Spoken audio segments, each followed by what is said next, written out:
إن الحمد لله نحمده ونستعينه ونستغفره ونعوذ بالله من شرور أنفسنا ومن سيئات أعمالنا من يهده الله فلا مضل له ومن يضلل فلا هادي له وأشهد أن لا إله إلا الله وحده لا شريك له وأشهد أن محمدا عبده ورسوله صلى الله تعالى عليه وعلى آله وصحبه وسلم تسليما كثيرا أما بعد فقد قال الإمام البخاري رحمه الله تعالى باب ما يستحب للعالم إذا سئل أي الناس أعلم فيكل العلم إلى الله.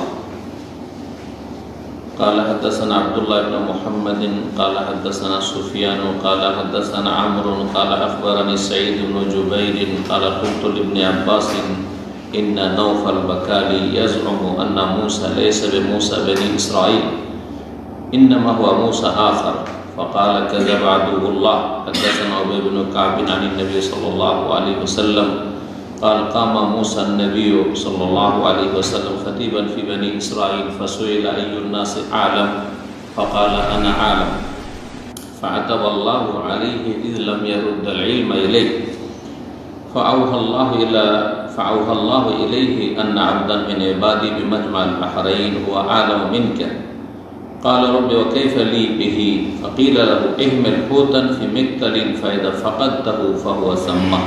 الحديث. আল্লাহ রাব্বুল আলামিনের যাবতীয় প্রশংসা, যে মহান আল্লাহ রাব্বুল আলামিন আমাদেরকে যেটুকু জ্ঞান দান করেছেন তা অতি অল্প। ওমা উতীতু মিনাল ইলমি ইল্লা কালিলা, তোমাদেরকে সামান্যতম জ্ঞান দান করা হয়েছে, তাতে মানুষ অহংকারে ফেটে পড়ে। আল্লাহ রাব্বুল আলামিনের ইলম হচ্ছে সব কিছুকে শামিল, সব কিছু তিনি আলিম খবীর, জানেন, সূক্ষ্ম খবর রাখেন। সালাত এবং সালাম নাযিল করেন মুহাম্মদ রাসূলুল্লাহ সাল্লাল্লাহু আলাইহি ওয়াসাল্লামের উপর, যার ইলমে গায়বের চাবি ছিল না যার কাছে, বরং তাকে যতটা আল্লাহ জানিয়ে দিয়েছেন ওহীর মাধ্যমে ততটাই তিনি জেনেছেন। আমাদের ধারাবাহিক সহিহুল বুখারীর দার্স চলে আসছে। আজকে তারিখ হচ্ছে আরবি 6 রবিউল আউয়াল 1442 হিজরি মোতাবেক 23 অক্টোবর 2020 জুমাবার। পর্ব হচ্ছে ইলম সম্পর্কে, জ্ঞান অর্জন করা সম্পর্কে। আজকে পর্ব নম্বর 13 আর ইমাম বুখারী রাহিমাহুল্লাহ কিতাবুল ইলম থেকে অধ্যায় নম্বর 44। একটি অধ্যায় আজকে, আর তাতে একটি লম্বা হাদিস রয়েছে, যাতে রয়েছে মূসা আলাইহিস সালাতু সালাম এবং খিজির আলাইহিস সালাতু সালামের ঘটনা, যা কোরআনে কারিমে আল্লাহ রাব্বুল আলামিন বর্ণনা করেছেন। সংক্ষেপে তার কিছু বিস্তারিত আলোচনা এই হাদিসটিতে এসেছে। এই হাদিসটি কোরআনে কারিমের ওই আয়াতগুলির পরে, যে আয়াতগুলি আল্লাহ রাব্বুল আলামিন সূরাতুল কাহফে নাযিল করেছেন, আয়াত নম্বর 60 থেকে শুরু করে 82 পর্যন্ত 22টি আয়াত।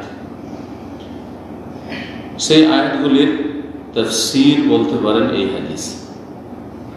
ইমাম বুখারী রাহিমাহুল্লাহ যেহেতু ইলম সম্পর্কে তার এই পর্বে ইলম সম্পর্কে আলোচনা করেছেন, বলছেন যে বাবু মায়ুস্তাহাব্বু লিল আলিমি, আলেমের জন্য মুস্তাহাব হচ্ছে, এই অধ্যায় হচ্ছে এই বিষয় সম্পর্কে যে কোনো আলেম জ্ঞানীর জন্য মুস্তাহাব হচ্ছে, মানে ভালো, উত্তম।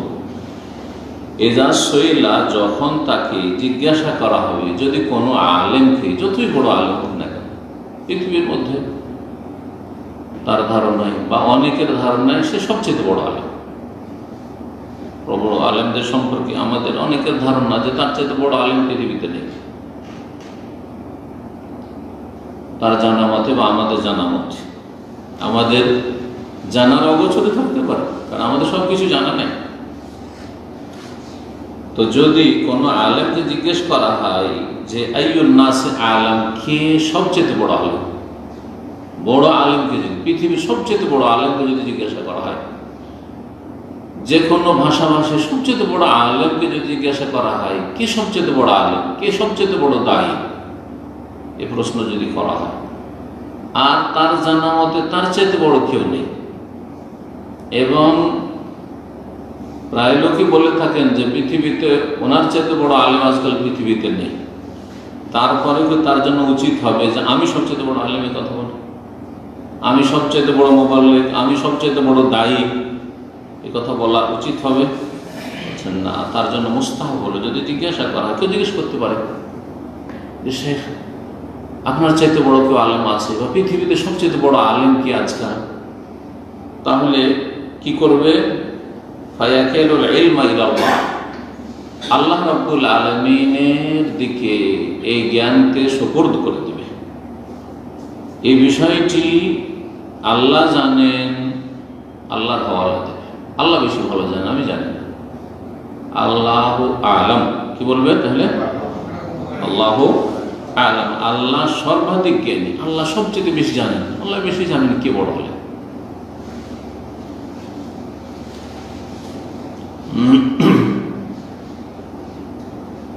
হাদিস থেকে স্পষ্ট হবে, স্পষ্ট বুঝতে পারবেন যে মুসা আলাইহিস সালামের চাইতে বড় আলেম, বড় জ্ঞানী, বড় রাসূল তার জামানায় কেউ ছিল না, তাতে কোনো সন্দেহ ছিল না। এবং তিনি যা বলেছেন সত্যি বলেছেন, কিন্তু তারপরেও ভাষাটি আল্লাহ রাব্বুল আলামিন পছন্দ করেননি যে আমি সবচেয়ে বড় আলেম বা আমার চাইতে বড় আলেম কেউ নেই, আমার চাইতে বড় জ্ঞানী কেউ নেই। নবী, রসুল, কালিমুল্লাহ, আল্লাহ সরাসরি যার সাথে কথা বলেছেন, যিনি নিশ্চিত যে আমি সবচাইতে শ্রেষ্ঠ রসুল মুহাম্মদ রাসূলুল্লাহ সাল্লাল্লাহু আলাইহি ওয়াসাল্লামের সাথে যে 5 জন উলুল আজমি রসুল, সবচাইতে শ্রেষ্ঠ রসুল তার একজন। 5 জন শ্রেষ্ঠ রসুলের নাম কি বলতে পারেন? নূহ আলাইহিস সালাম, হ্যাঁ, ইব্রাহিম আলাইহিস সালাম, আর মুসা আলাইহিস সালাম, ঈসা আলাইহিস সালাম, মুহাম্মদ রাসূলুল্লাহ। চিন্তা করেন। তারপর আরেকটি হাদিস আছে যে কিয়ামতের দিন হাসর মাঠে সব নবীর উম্মত আসবে আর বিশাল একটি দল আসবে, তখন বিশাল একটি দল, এই হাদিসটি রয়েছে, নবী সাল্লাল্লাহু আলাইহি ওয়াসাল্লামকে দেখানো হলো। তখন নবী সাল্লাল্লাহু আলাইহি ওয়াসাল্লাম ভাবলেন যে এইটাই হয়তো আমার উম্মত, মানে এত বিশাল সংখ্যায় আমারই উম্মত হবে। কি বলা হয় নবী সাল্লাল্লাহু আলাইহি ওয়াসাল্লামকে? যেটা হচ্ছে মূসা আলাইহিস সালাম উম্মত। তাহলে মূসা আলাইহিস সালাম অনুসারী অনেক ছিল।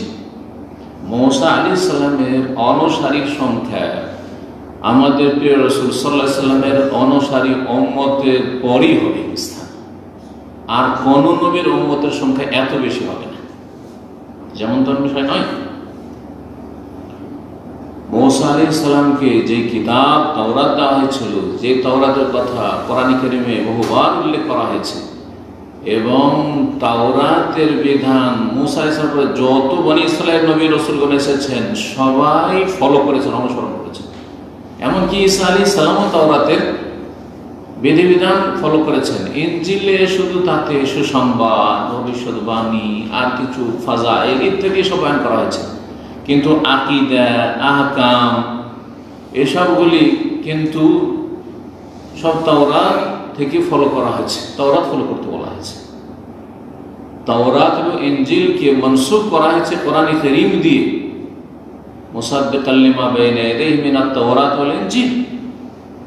কোরআন কারীম সত্যায়নকারী ওই সব গ্রন্থের, যেসব গ্রন্থগুলি তার পূর্বে এসেছিল, তাওরাত এবং ইনজিল।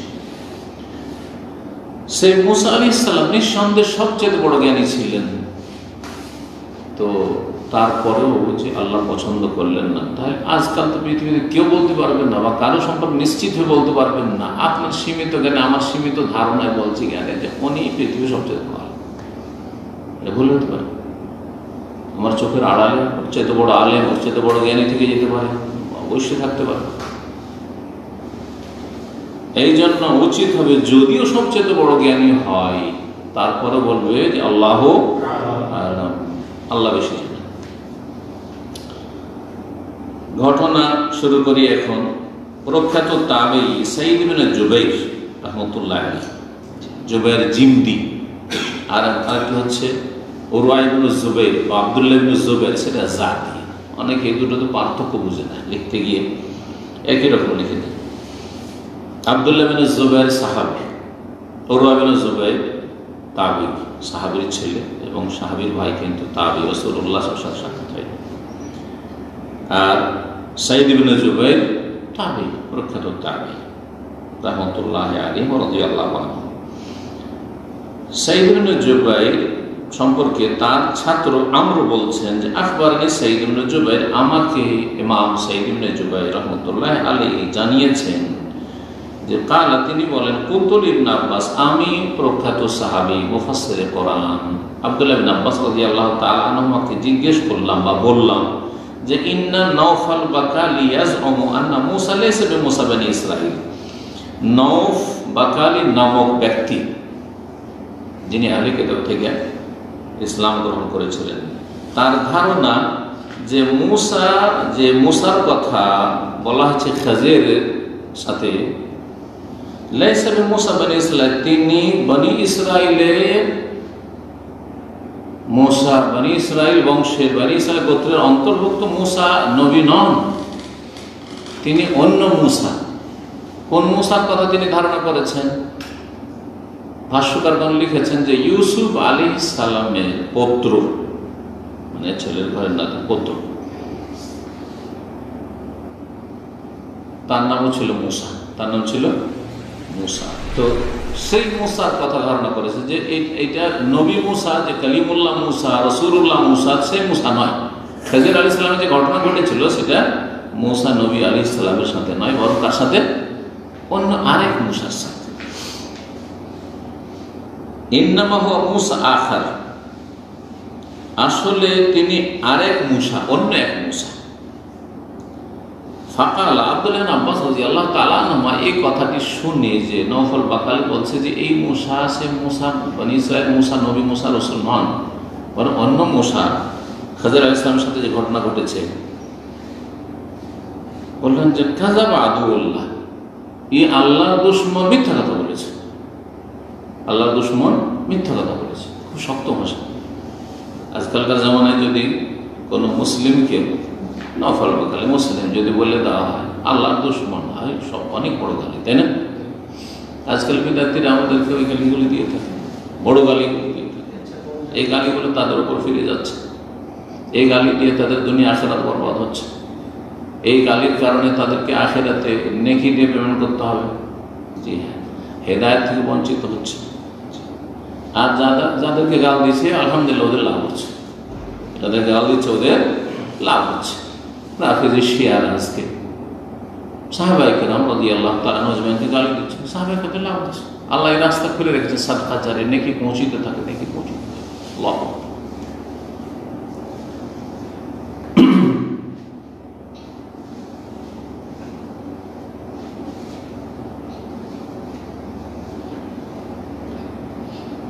কিন্তু তখনকার যুগে আল্লাহর দুশমন বলা, আমাদের সমাজে এক এক সমাজে এক একটা গালির ওজন কম অথবা বেশি, এরকম আছে না? জি, বরং এক অঞ্চল আর এক অঞ্চল একই দেশের মধ্যে আছে। বাংলাদেশের কথা বলি,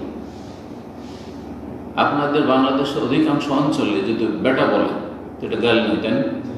দুর্বেটা গাল, গাল নেই, যাকে তাকে দুর্বেটা বলছেন, তাই না? দুর্বেটা গাল, এটা গাল। পক্ষান্তরে যদি রাজশাহী, চাঁপাইনবাবগঞ্জের দিকে যান আপনি, উত্তরবঙ্গে বা নওগাঁ, নাটোর, এগুলোতে যান, আর এই বেটা যদি বলেন তাহলে এটা গেল না, খারাপ গেল। এই বেটা মানে তোর মাকে আমি বিয়ে করেছি, কথা বোঝা গেছে না? চরম গাল এটা। এর বিপরীত বাংলাদেশের অধিকাংশ অঞ্চলে শালা হচ্ছে খারাপ গাল, তাই না? দশ শালা যদি বলে এটা খারাপ গাল কিন্তু, তাই না? কিন্তু রাজশাহী, চাঁপাইনবাবগঞ্জ, এসব উত্তরবঙ্গে আর আমাদের মালদহ ডিস্ট্রিক্টে, মালদহ, মুর্শিদাবাদ, এগুলোতে, আপনার দিনাজপুরে, এগুলোতে এই শালাটা গাল না। যেটা একবার শেখ আব্দুর রাজ্জাক বিন ইউসুফের একটা বক্তব্যে আরিশ শালা বলে ফেলেছে, মানে আঞ্চলিক ভাষার কথা বলতে আরিশ শালা বলে ফেলেছে, কথা বোঝা গেছে না? তো শালাটা গাল নাই, আসলে দশ শালা, এটা গাল নাই রাজশাহী, চাঁপাইয়ের ভাষায়। আর আপনাদের দিকে শালা মানে আমার বোনকে বিয়ে করেছে, তা আপনারা বোনকে বিয়ে করলে গাল মনে করছে, চাপে না আমাদের লোকেরা, হ্যাঁ মাকে বিয়ে করে, বেটা মানে তুই মাকে বিয়ে করেছিস আমার, এটা হচ্ছে তো বড় গালি হয়ে গেল, তাই না? বুঝতে পেরেছেন? এক দেশের গালি আর এক দেশের বলি, এক জামানার গালি আর এক জামানার বলি, এটা হইতে পারে। অনেক ভাষা আছে এরকম যেগুলো খুব নোংরা ভাষায় এক এলাকায়, এক ভাষায় আরেক এলাকায় না ভালো ভাষা, এটা ভালো ভাষা। বেশি উদাহরণ দেওয়া দরকার, মেলা শব্দ এরকম আছে। তো আল্লাহর দুশমন যেই ব্যক্তি মিথ্যা কথা বলেছে, যে অবাস্তব কথা বলেছে, যে হাদিস বিরোধী কথা বলেছে, তাকে সাহাবা কেরামদের জামানে আল্লাহর দুশমন বলাটা সাধারণ বিষয় ছিল। আল্লাহর দুশমন সে মিথ্যা কথা বলেছে, আল্লাহর দুশমন। কি করে মিথ্যা কথা বলতে পারে সে?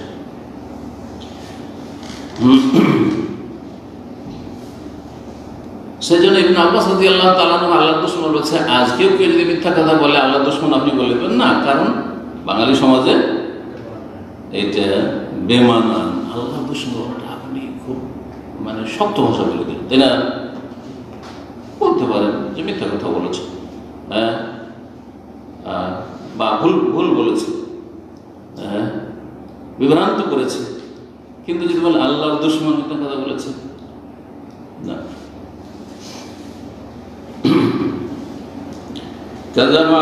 আল্লাহ দুশমন মিথ্যা কথা বলেছে, বরং শোনো, হাদাসানা উবাই ইবনে কাব, আমাকে প্রখ্যাত সাহাবী উবাই ইবনে কাব রাদিয়াল্লাহু তাআলা আনহু হাদিস বয়ান করেছেন নবী সাল্লাল্লাহু আলাইহি ওয়াসাল্লাম হতে। তিনি শুনেছেন, কালা কামা মূসা নবী সাল্লাল্লাহু আলাইহি ওয়াসাল্লাম খাতিবান ফি বনি ইসরাঈল, মূসা নবী আলাইহিস সালাতু ওয়াস সালাম বনি ইসরাঈলদের সমাবেশে খুতবা দিতে, বক্তব্য করতে দাঁড়ালেন। জি, তাহলে খুতবা মানে কি? বক্তব্য। জি, খুতবা মানে বক্তব্য। আর আরবিতে খুতবা দিচ্ছেন বাঙালি জাতিকে, এটা বক্তব্য হইল না মন্ত্র হইল? মন্ত্রতন্ত্র পাঠ হচ্ছে। হিন্দুদের থেকে প্রভাবিত, হিন্দুদের মন্দিরের ধর্ম থেকে আমাদের দেশের মসজিদগুলি বিদাতিদের প্রভাবিত, যে তারা সংস্কৃত ভাষায় মন্ত্র পড়ে, একটিও হিন্দু বুঝে না, কোনো হিন্দু সংস্কৃত বুঝে না। ওই এমনকি ব্রাহ্মণরাও সকলে বুঝে না, ব্রাহ্মণদের যারা ওই পূজা পাঠ করে ওরাই বুঝে, পুজো পাঠ দেয় যারা, হ্যাঁ, তাদের ধর্মগুরু হিসেবে। কিন্তু ব্রাহ্মণের ছেলে মেয়ে, পরিবারের সদস্যরা ব্রাহ্মণ বংশধর সকলে কিন্তু বুঝে না। বুঝে? যে কোনো চ্যাটার্জি, মুখার্জি, ব্যানার্জি বুঝে না? বুঝে না। দেখা যাচ্ছে মৃত ভাষায় মন্ত্রতন্ত্র পাঠ করা হচ্ছে হিন্দুদের ধর্ম। ঠিক তেমনি আরবি ভাষা মৃত নয়, জীবন্ত ভাষা, কিন্তু আরবি ভাষা বাঙালি জাতি কিছুই বুঝে না। আর সেই জাতিকে বাংলা ভাষা বাদ দিয়ে খুতবা দেওয়া জুমার আর ঈদে, এই গুরুত্বপূর্ণ খুতবা সময় উপযোগী না হয়ে 50-100 বছরের লেখা ওই 12 চাঁদের 12 খুতবা পাঠ করা, এই মন্ত্র ছাড়া কিছু না। বিজাতি থেকে প্রভাবিত এই বিদাতপন্থী আলেম সমাজ।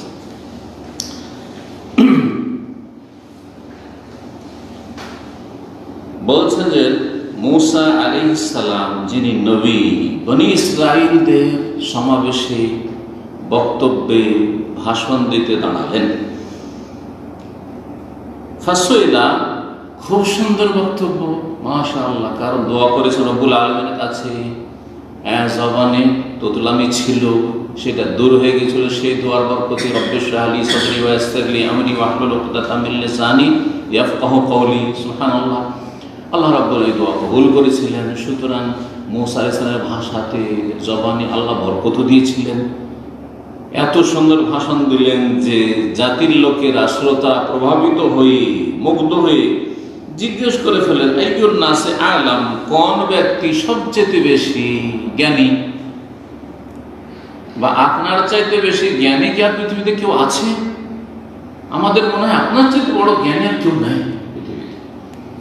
ফাকালা, তখন মূসা আলাইহিস সালাম বলে দিয়েছিলেন, সত্য কথা বলছেন, আনা আলাম, আমি সবচেয়ে বেশি জ্ঞানী। মূসা আলাইহিস সালাম সবচেয়ে বেশি জ্ঞানী। এবং তিনি ভালো করে শুনেন, খেজর আলাইহিস সালাম চাইতেও বেশি জ্ঞানী।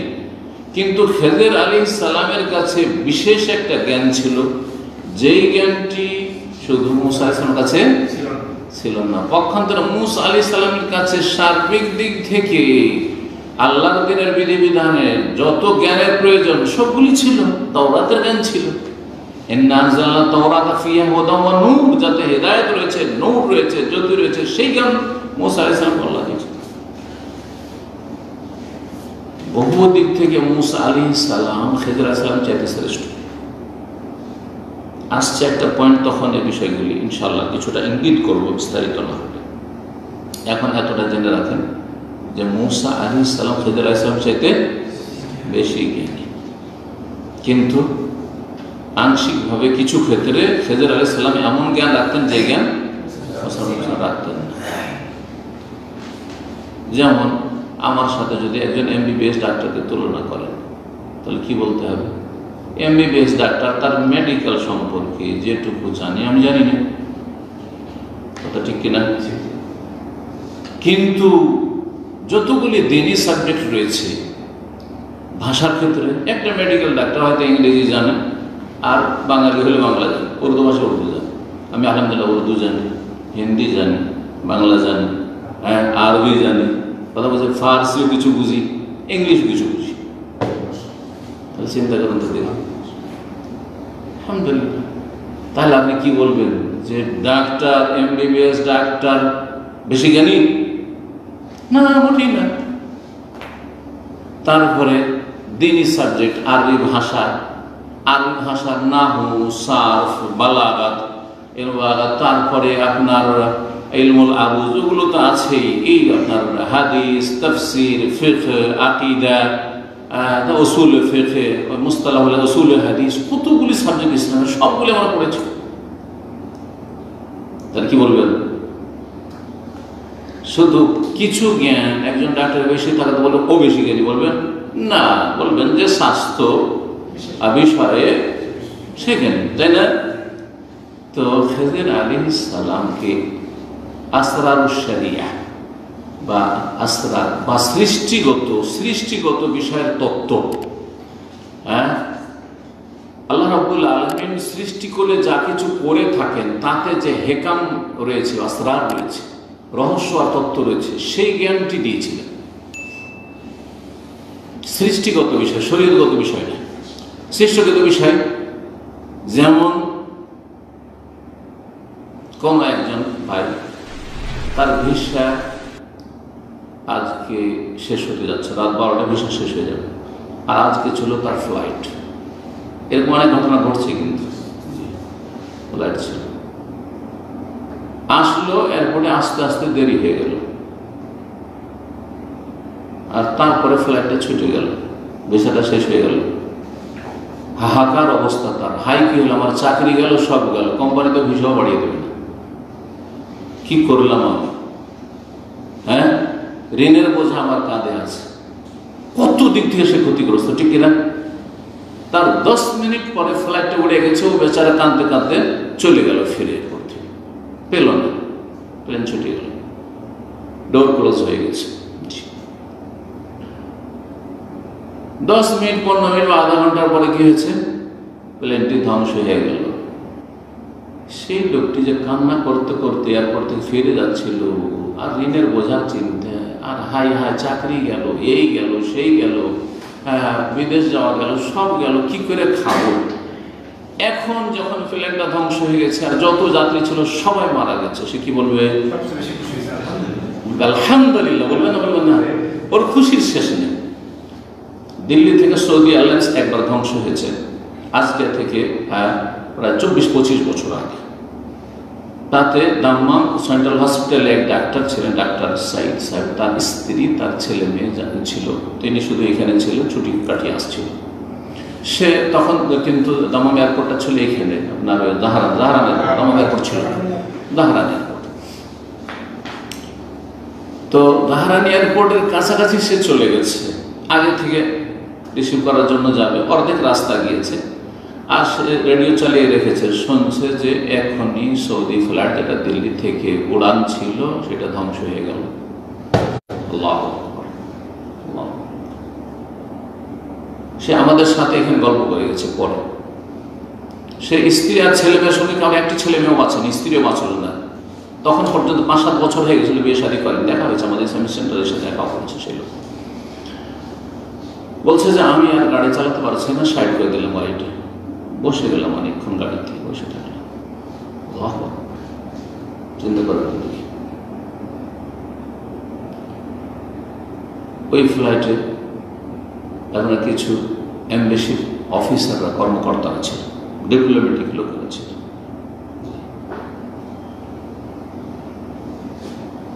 তারা ধ্বংস হয়েছে। আবার এমন একজন কথা জানি, যেই ব্যক্তি ফ্লাইট সেদিন মিস হয়েছে, দেরি হয়ে গেল, আর ফ্লাইট পেল না, সে বেঁচে গেল। সত্য ঘটনা। এগুলো হচ্ছে কি, আল্লাহর সৃষ্টি জগতে আপনার আমার ক্ষেত্রে যেসব ভালো অথবা মন্দ হয়ে থাকে সেগুলির রহস্য, হিকমত। গাড়ি দুর্ঘটনা হইল, কেউ চায় যে আমার গাড়িটা দুর্ঘটনা, অ্যাক্সিডেন্ট হোক? কেউ চায়? আরে আপনার কিছুই না হোক, গাড়িটা আপনার আঘাত পেল, হ্যাঁ, গাড়িটা ক্ষতিগ্রস্ত হলে এটাও চান না। আধা ঘন্টা ওখানে দাঁড়িয়ে থাকতে হোক, হ্যাঁ, এটাও চান না আপনি। চান কি? কিন্তু কখনো কখনো এইরকম কষ্টদায়ক বিষয়গুলিতে লাভ আছে, সেটা আপনার লাভ হোক অথবা অন্য কিছু হোক। অনেক সময় আপনার পার্থিব লাভ হতে পারে, আবার পারলৌকিক লাভ হতে পারে, দুনিয়ার লাভ হতে পারে, আবার দিনই লাভ হতে পারে। অনেকেই দুর্ঘটনার পর হেদায়েত হয়েছে, হয়েছে না? ও যদি অ্যাক্সিডেন্ট না হতো তো বেনামাজি হয়ে থেকে যেত। যখন অ্যাক্সিডেন্ট হয় তখন তো তার জন্য খুব কষ্টদায়ক ছিল, কিন্তু যখন হেদায়েত হয়েছে পরে চিন্তা করেছে যে আলহামদুলিল্লাহ, যে ভাগ্য ভালো যে অ্যাক্সিডেন্টটা হয়েছিল, তারপর থেকে আল্লাহ আমাকে হেদায়েত করেছে, নমাজকে ধরেছে, আর সহি আকীদা পেয়েছে। আছে না এরকম? এগুলি হচ্ছে আল্লাহ রাব্বুল আলামিনের কায়নাতি, বা যেগুলো হচ্ছে ওমর কৌনিয়া, সৃষ্টিগত বিষয়, সৃষ্টিগত বিষয় রহস্য। তো সৃষ্টিগত বিষয়ের রহস্য সম্পর্কে খেজর আলাইহিস সালামকে আল্লাহ জ্ঞান দিয়েছেন, যে জ্ঞানটি তার কাছে ছিল না, মুসা আলাইহিস সালামের কাছে ছিল না। কারণ মুসা আলাইহিস সালাম যেহেতু মানুষকে হেদায়েত করবেন, সৃষ্টিগত বিষয়ে কোথায় কি ঘটছে, কেন ঘটলো, এটা কেন হইলো, কেন এখানে ভূমিকম্প হইলো, তো কেন এখানে আগুন লাগলো, কেন এখানে লোক হতাহত হইলো, কেন এখানে যুদ্ধ বাঁধলো, এগুলো রহস্য জানার কোনো প্রয়োজন করে একজন নবী রাসূলের। কারণ নবী রাসূলের কাজ হচ্ছে আকীদার দাওয়াত দেওয়া, তাওহীদের আর ইবাদত বন্দেগীর দাওয়াত দেওয়া, আর আখলাক চরিত্র গঠনের দাওয়াত দেওয়া, হ্যাঁ, মানুষকে মানুষের মতো তৈরি করা, ঠিক না? তার জন্য শরীয়তের জ্ঞান যথেষ্ট। বোঝা গেছে, শরীয়তে যতগুলো সাবজেক্ট থাকে সেগুলির জ্ঞান যথেষ্ট। ঠিক জ্ঞান মুসা আলাইহিস সালামের কাছে পুরো দমে ছিল। জি, এখন এগিয়ে যাওয়া যাক, কথা লম্বা না করে। যখন তিনি বললেন মুসা আনা আলাম, আমি সর্বাধিক জ্ঞানী, ফাআতাবাল্লাহু আলাইহি, তখন আল্লাহ রাব্বুল আলামিন তাকে তিরস্কার করলেন। ইতাব মানে তিরস্কার করা, যে তোমার এটা করা ঠিক হয়নি, কেউ একটা যদি ভুল করে তোমার জন্য এটা উচিত হয়নি, তুমি এটা ভালো কাজ করেছো, কি করলে এটা, এটাকে বলে ইতাব বলে। এটা বোঝা গেছে না? তো তুমি যে এটা বললে যে আমি সবচেয়ে জ্ঞানী, এটা তোমার জন্য উচিত হয়নি। কেন? ইজলাম ইয়ারুদ্দাল ইলমা ইলাইহি, কারণ তিনি আল্লাহর দিকে ইলমকে সুপুর্দ করেননি। আল্লাহর হওয়ালা কেন করলেন না? ঠিক আছে আপনি বেশি জ্ঞানী, কিন্তু আল্লাহু আ'লাম, আল্লাহ বলেন এখানে বলতে। ফাআওহাল্লাহু ইলাইহি, তখন আল্লাহ তাকে ওহী করলেন, আন্না আবদান মিন ইবাদি, আমার বান্দাদের এক বান্দা রয়েছে, বিমাজমাল বাহরাইন, দুই সাগরের মিলনস্থলে বা সঙ্গম স্থলে। দুটো সাগর দুই দিক থেকে এসে লেগেছে। বাংলাদেশের লোক খুব সহজে বুঝবেন, তাই না? কত নদী যে এসে একসাথে মিলেছে, একসাথে দুটো নদী এখানে এসে মিলল, হ্যাঁ, তিনটে নদী মিলছে, এরকম হচ্ছে না? হচ্ছে না? আবার নদীর পানি গিয়ে গিয়ে এতে বঙ্গোপসাগরে যে মিলছে। তো যেই জায়গাগুলিতে মিলনস্থল, যে জায়গা হচ্ছে মিলনস্থল, সাগরে দুটো সাগর এসে একসাথে মিলছে। মাজমাউল বাহরাইন, দুই সাগরের মিলনস্থলে আমার এক বান্দা রয়েছে, হুয়া আ'লামু মিনকা, সে তোমার চাইতে বেশি জ্ঞানী। তোমার চাইতে বেশি জানে, মানে বিশেষ সাবজেক্টে, বিশেষ বিষয়ে বেশি জানে। কালা, তখন বলে রব্বে, হে আমার প্রতিপালক, কাইফা লিবিহি, আমি কি করে তার কাছে পৌঁছিব, তাহলে কেমন করে চেনবো তাকে, যখন আমার চাইতে বেশি জ্ঞান তার কাছে আছে, দেখি কিছু শিখি তার কাছে আমি। ফাকিল আল্লাহ, তখন তাকে বলা হলো মুসা আলাইহিস সালামকে আল্লাহর পক্ষ থেকে, ইহমাল হুতান ফি মিকতালিন, একটা মাছ, হুত বড় মাছ, একটা মাছ তুমি থলিতে নিয়ে নাও, থলি বা থলে, ব্যাগে ভরে নাও, ভুনা মাছ, এখানে যদিও হাদিসে নেই। ফাইদা ফাকাত তাহু, কিন্তু সেই মাছটি দেখবে যে হঠাৎ করে জিন্দা হয়ে গেছে, হঠাৎ করে হারিয়ে গেছে, তোমার ব্যাগে আর মাছ নেই। ফাইদা ফাকাত তাহু, যখন তুমি মাছটিকে হারিয়ে ফেলে, ফাহুয়া সাম্মা, তখন সেখানেই তিনি রয়েছেন, ওই জ্ঞানী ব্যক্তি। ওই জায়গায় চলে গেলে তোমার দেখা হয়ে যাবে তার সাথে। সাম্মা, এটা সাম্মা মানে ফাসাম্মা অজহুল্লাহ, সেখানে ওনাকা। ফান্তালাকা, চলতে লাগলেন মুসা আলাইহিস সালাম, ঠিক আছে দেখা।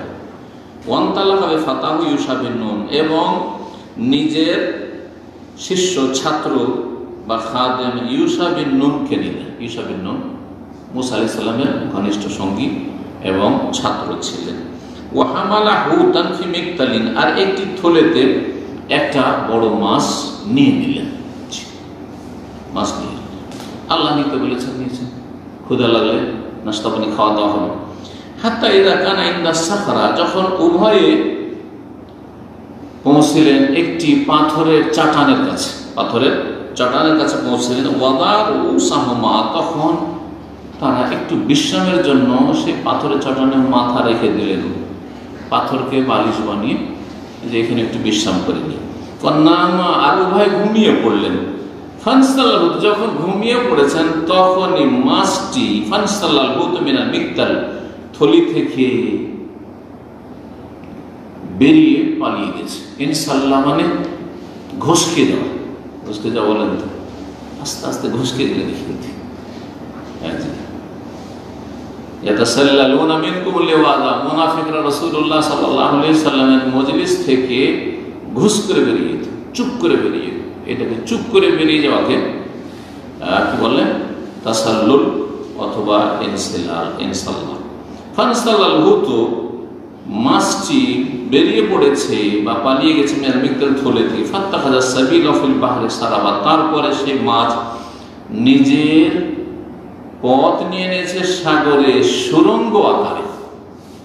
মাছ এত ঘোনা মাছ, সে জীবিত হয়েছে, তারপরে লাফ দিয়েছে, পাথর থলে থেকে লাফ দিয়ে সাগরে পড়েছে, সাগরে পড়েছে তো যেখান দিয়ে মাছটা গেছে সেখান দিয়ে ওর রাস্তাতে সুরঙ্গ হয়ে থেকে ছিদ্র হয়ে থেকে গেছে, পানি আর লাগেনি, পানি পানির সাথে মেশে। সুবহানাল্লাহ, মুজিজা মুসা আলাইহিস সালামের। কিন্তু কার মাধ্যমে? আল্লাহ। হ্যাঁ, মুসা আলাইহিস সালামের এই ঘটনায় প্রকাশ পাচ্ছে, কিন্তু আল্লাহ রাব্বুল আলামিনের ক্ষমতাধীন, আল্লাহর ইচ্ছে। মুজিজা নবীদের হাতে থাকে না, যেমন কেরামত কোন ওলির হাতে থাকে না। ভণ্ড বিদাতীদের ধারণা, এই পীর গোমরাদের ধারণা যে তাদের পীর বুজুর্গদের কাছে কি রয়েছে, কেরামতির ফ্যাক্টরি রয়েছে, আর ফ্যাক্টরির চাবি তাদের কাছে আছে, যখন যখন দেখাবে ইচ্ছে দেখাবে। আর শুধু মরা পীরদের কেরামতি, জিন্দা পীরদের একটু কেরামতি দেখাও। হ্যাঁ,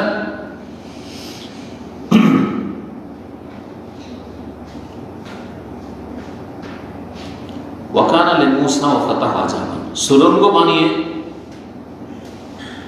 চলে গেছে।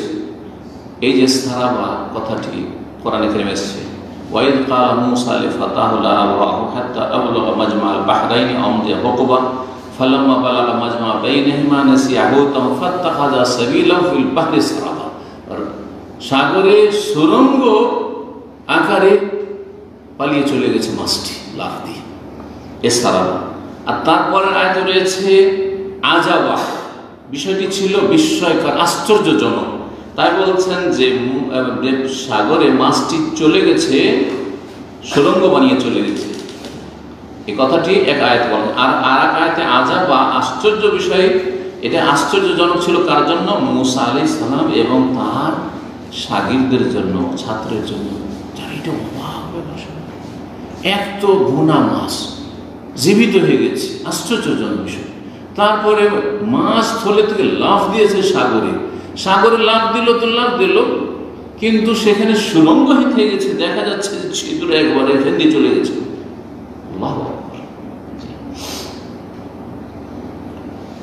তাই বলছেন ওয়াকান আল মুসা ফাতাহু আজাবান, মুসা আলাইহিস সালাম এবং তার যে যুবক ছাত্র ছিল তার জন্য একটি বিস্ময়কর বিষয় ছিল। ফান্তালাকা বাকিয়াতা লাইলাতিহিমা ওয়া ইয়াওমাহুমা, তারা কিন্তু খেয়াল করতে পারেনি যে মাছটা এখানে পালিয়ে গেল, তো এখানে আশেপাশে খুঁজলে কিন্তু ওস্তাদ ওই খেজুরকে পেয়ে যাবো, তাই না? খেয়াল করেননি, চলতে লাগলেন। ঘুম ভাঙলো, বিশ্রাম হয়ে গেছে, চলতে লাগলেন উভয়ে। যে রাতের বাকি অংশ ছিল আর দিনেও, তার মানে রাত পার হয়ে গেছে, আর তারপরে পরের দিন হয়ে গেছে, একদিন বেরিয়েছে।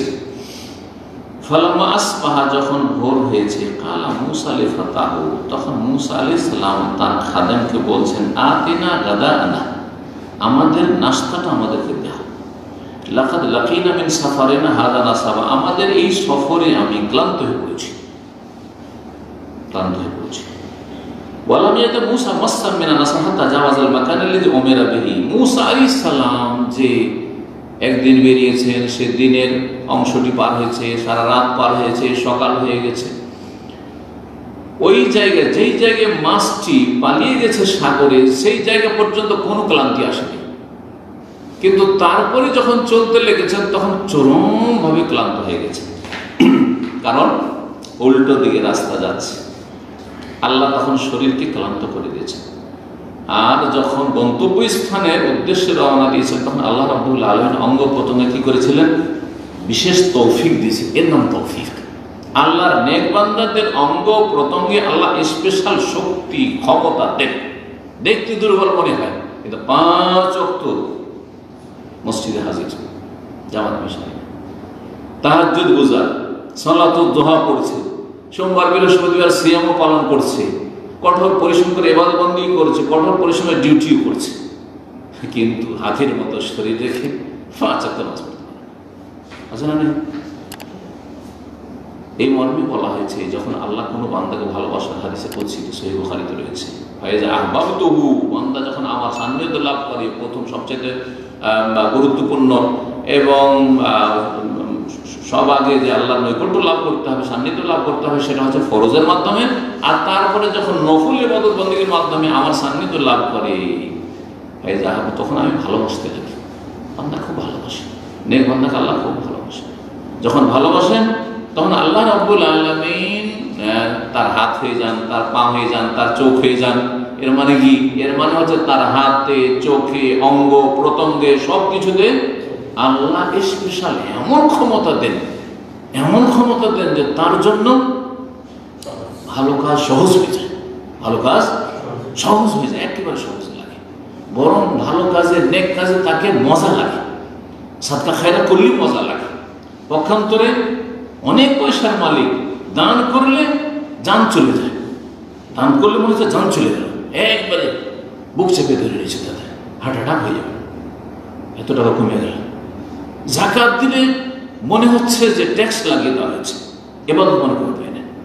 হেজাব করলে একটি বেহায়া বেপরদা মহিলা যদি ওর মুখে হেজাব লাগিয়ে দেন, আরে মনে হচ্ছে দম আটকে যাচ্ছে, মরে যাবে, চলতে পারবো না, তো আছাড় খেয়ে পড়ে যাবে। কিন্তু আল্লাহ নেক বান্দি আলহামদুলিল্লাহ, হেজাব করলেই মজা লাগে, আর ইবাদত বন্দি করলেই মজা লাগে, জিকির আজকার করলেই স্বাদ লাগে, সাদকা খেরাত করলেই মনে শান্তি হয়, মনটা বড় হয়ে যায় যে আমি দান করতে পেরেছি, মানুষের উপকার করতে পেরেছি। আল্লাহ পরীক্ষা করে দেখবে, নেক মানুষ যত উপকার করবে তার মনে শান্তি আসবে। এই জন্য নেক মানুষ যারা আল্লাহর নেক বান্দা, তাদের হার্ট অ্যাটাক আর টেনশন এসব খুবই কম। টেনশন নেই, যে কোনো অবস্থা আলহামদুলিল্লাহ ভালো আছে, যে কোনো অবস্থা ভালো আছে আলহামদুলিল্লাহ। কারণ প্রত্যেক দিন আসবে, এখন আসল তো কি হল, আমার তো পেরেশানি নেই। আর তারপরে মতের পর তো আমার জন্য এই দুনিয়ার চেয়ে অনেক অনেক কত যে উত্তম নিয়ামত রয়েছে, ওই নিয়ামত আমার অপেক্ষায় রয়েছে। কেন চিন্তায়, কিসের চিন্তা? তারপর আল্লাহ তো দায়িত্ব নিয়েছেন, কাউকে যদি ছেড়ে গেলাম, স্ত্রী ছেলে মেয়ে ছেড়ে গেলে ফালা খাউফুন আলাইহিম ওয়া লা হুম ইয়াহজানুন, আল্লাহ কোনো চিন্তা নেই তোমাদের। আল্লাহ তাখাফু ওয়া লা তাহজানু, ভয় করে না, চিন্তা করলে যাদের কি হবে আল্লাহ দেখে নেবে। আল্লাহ সব ব্যবস্থা করবে। আল্লাহু আকবার। এরকম ঈমান লাগবে, তাওয়াক্কুল লাগবে, নেক আমল লাগবে, ঈমানি জজবা লাগবে। আল্লাহ যেন আমাদেরকে সেই কোয়ালিটির সত্যিকার মুমিন হওয়ার তৌফিক দান করেন। তো বলছেন ক্লান্ত হয়ে পড়েছেন, যখন গন্তব্যস্থান পার করে চলে গেছেন তখন বলছেন নাস্তাটা খুব ক্লান্ত হয়ে গেছে। ফাঁকা তখন খেয়াল হয়েছে সেই খাদেমের, ও কিন্তু বলতে ভুলে দেখেছিল যে থলেতে মাছ নেই, আর মাছ লাফ দিয়ে পালিয়ে গেল ওটাও দেখেছে, কিন্তু মুসা আলাইহিস সালাম ঘুমাচ্ছেন, আচ্ছা ঘুম থেকে জাগলে বলবো, বলতে ভুলে গেছে, ভুল হয়ে গেছে।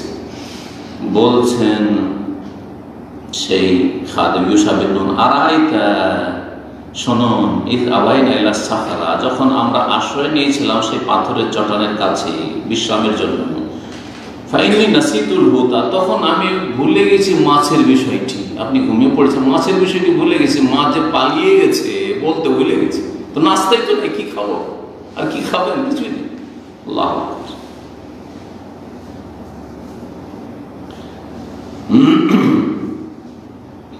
কালা মুসা, মুসা আলাইহিস সালাম বললেন, আরে কি করেছো তুমি? যালিকা মা কুননা নাবগি, ওই জায়গায় তো আমরা সন্ধান করছি, মানে যেখানে মাছ পালিয়ে যাবে ওই জায়গায় তো আমাদের ওই অবস্থা আছেন, উনি আছেন যার সাথে আমাকে দেখা করতে বলা হয়েছে। ফারতাদ্দা আলা আসারিহিমা কাসাসা, অতঃপর উভয়ে নিজের পদচিহ্ন অনুসরণ করে ফিরে আসলেন। কারণ সেই দিকে তার রাস্তাঘাট নেই, হ্যাঁ, মরুভূমিতে যদি চলেন তো রাস্তাঘাট নেই, এমন জায়গায় আপনি এখানে তামামের বাইরে মরুভূমিতে চলে দেখেন বালিতে পদচিহ্ন ছাড়া ওই রাস্তা দিয়ে ফিরে আসা মুশকিল। আসল জায়গায় যদি ফিরে আসতে চান তো ফিরে আসতে পারবেন না যতক্ষণ পর্যন্ত পায়ের দাগগুলি নিশানাগুলি আপনি ফলো না করবেন, ঠিক না? কোরআনে কারীমের এগুলি আয়াতের অংশ, কিছু কিছু আয়াত এখানে নিয়ে আসা হয়েছে। ফালাম্মা আতায়া ইলা সাখরা, যখন উভয়ে সেই পাথরের চটানের কাছে আসলেন, ইযা রাজুলুন মুসাজ্জান বিসাওবিন, দেখছেন হঠাৎ করে যে একজন ব্যক্তি কাপড় মুড়িত, কাপড় পরা, কাপড় পেঁচিয়ে মুখ ঢেকে বসে আছেন বা শুয়ে আছেন, মুসাজ্জান বিসাওবিন। আও কালা তাসাজ্জা বিসাওবিন, মুসাজ্জান ইসম মফউল বলেছেন অথবা তাসাজ্জা বলেছেন ফিল। ফাসাল্লামা মুসা, মুসা আলাইহিস সালাম বলে আসসালামু আলাইকুম। ফাকাল আল খাজির, খাজির তো অবাক, খাজির বলছেন ওয়া আন্না বিআরদিকা সালাম, এই জমিনে কোত্থেকে সালাম আসলো, এখানে কে সালাম দিল আমাকে? তাহলে কি বোঝালেন থেকে যে খেজর আলাইহিস সালাম গায়েব জানতেন না? জানতেন? যদি গায়েব জানতেন তুমি তো জানছেন যে মুসাকে আল্লাহ পাঠিয়েছে, ও আসছে আর রাস্তা ভুল করে চলে গেল, আবার ফিরে আসছে আর ওই সালাম দিয়েছে, তাহলে আবার কেন বলবে যে সালাম আবার কোত্থেকে আসলো? এতে থেকে আর একটি মাসালা বিষয় ইস্তেমবাদ করা যেতে পারে যে খেজর আলাইহিস সালাম মুসা আলাইহিস সালামের নাম জানতেন, খোঁজ খবর ছিল তার সম্পর্কে, কিন্তু ইলমে গায়ব জানতেন না। আর মুসা আলাইহিস সালাম এই কাজে আসছেন এটাও জানতেন না, তাই না? তারপরে সালাম মুসা আলাইহিস সালামের শরীয়তে আছে, এখানে মুসা আলাইহিস সালামের শরীয়তের অনুসারী লোক তো কেউ নেই। হয় সালাম সম্পর্কে তিনি জানতেন না, অথবা সালাম সম্পর্কে জানতেন কিন্তু মুসা আলাইহিস সালামের শরীয়তে সালাম রয়েছে, এখানে তো সালাম দেওয়ালা কোনো মানুষ নেই, তো এখানে আমাকে কে সালাম দিল? ওয়ান্না বিআরদিকা সালাম, তোমার এই ভূমিতে কে সালাম বলো, কোত্থেকে সালাম আসলো? ফাকালা আনা মুসা, পরিচয় দিচ্ছেন আমি হচ্ছে মুসা। ফাকালা মুসা বনি ইসরাইল, আপনি কি বনি ইসরাইল মুসা? নাম বলার পরও চিনতে পারছেন না, তাহলে বোঝা গেল যে নিঃসন্দেহে খেজর আলাইহিস সালাম গায়েব জানতেন না। খেজর আলাইহিস সালামের ঘটনাকে পুঁজি করে ধর্ম ব্যবসা করে সুফিরা, পীরতন্ত্রে বিশ্বাসীরা, আর তারা নাকি গায়েব জানে যে মুরিদান কে কোত্থেকে আসে, আর তাদের কাশফে যায়। তো খেজর আলাইহিস সালামের কাশফ হয়নি, কাশফের মাধ্যমে কিছু জানতে পারলেন না?